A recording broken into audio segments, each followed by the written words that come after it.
IT company Infosys ने पहली तिमाही के नतीजे जारी किए हैं। नतीजों के साथ साथ कंपनी ने आशीष कुमार दास को नया सीईओ बनाने का ऐलान भी किया है। वो 1 अप्रैल 2027 से इसमें यानी कि अगले साल 1 अप्रैल से पदभार संभाल लेंगे। इस पर डिटेल जानकारी के लिए हमारे सहयोगी आशीष वर्मा जुड़ गए हैं। आशीष जी, शुभ संध्या। बताइए कैसा है रिजल्ट और ये जो सीईओ वाला ऐलान आया है इसकी क्या इम्पोर्टेंस है? देख लीजिए, आप आशीष छाए हुए हैं मनोज जी हर जगह। जी जी जी जहां तक नतीजों की बात है, पहले नतीजे इंपॉर्टेंट, डिसअपॉइंटिंग है। अब मैं अपफ्रंट बताता हूं, एक तो आय मिस हुई, मार्जिन इन लाइन है और गाइडेंस कट है। कांस्टेंट करेंसी में आय तिमाही दर तिमाही केवल 1% बढ़ी। हमारी एक्सपेक्टेशन थी कि 1.8% बढ़ेगी, 0.25% कह लीजिए।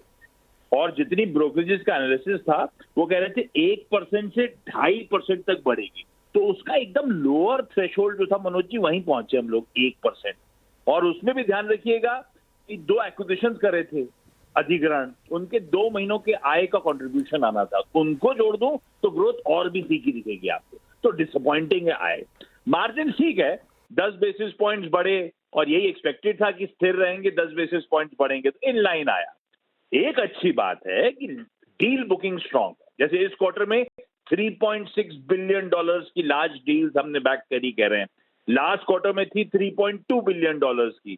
तो रन रेट तो स्ट्रांग बना हुआ है, पर प्रॉब्लम वो डील बुकिंग्स की नहीं है। प्रॉब्लम वो डील अच्छी बुक कर लो आप, वो रेवेन्यू में कन्वर्ट नहीं हो, आय में कन्वर्ट नहीं हो, तो क्या फायदा। वो डिसअपॉइंटमेंट चल रहा है।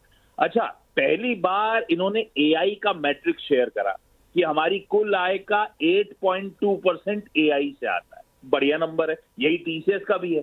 टीसीएस भी मोटा मोटी कहती है कि 8.5% उनकी कुल आय का आता है। अगली इंपॉर्टेंट चीज गाइडेंस है।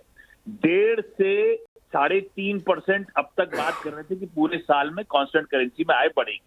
अब कह रहे हैं 1.5 से 3.5 नहीं, 1.5 से 3% बढ़ेगी। यानी कि अपर एंड उस गाइडेंस का शेव ऑफ कर दिया 50 बेसिस पॉइंट। ये भी थोड़ा सा डिसअपॉइंटिंग ही कहूंगा। और जहां तक नए सीईओ साहब का अपॉइंटमेंट है, अच्छी खबर है, क्लैरिटी आ गई, क्योंकि सलिल पारिक जो मौजूदा एमडी और सीईओ हैं, उनका कार्यकाल मार्च में खत्म होगा, 9 साल बाद। तो उसके बाद सलिल पारिक कंटिन्यू करेंगे, क्या होगा वो क्लैरिटी नहीं थी।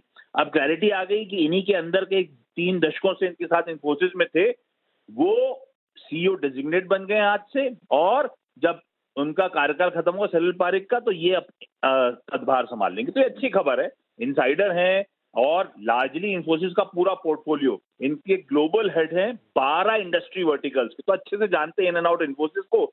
वही पदभार संभाल रहे, वो अच्छी बात है। पर स्ट्रीट के लिए इंपॉर्टेंट था Q1 का परफॉर्मेंस, वो डिसअपॉइंट कर गया। चलिए, बहुत बहुत शुक्रिया आपका Ashish ji. Enjoy your evening. और यहाँ पर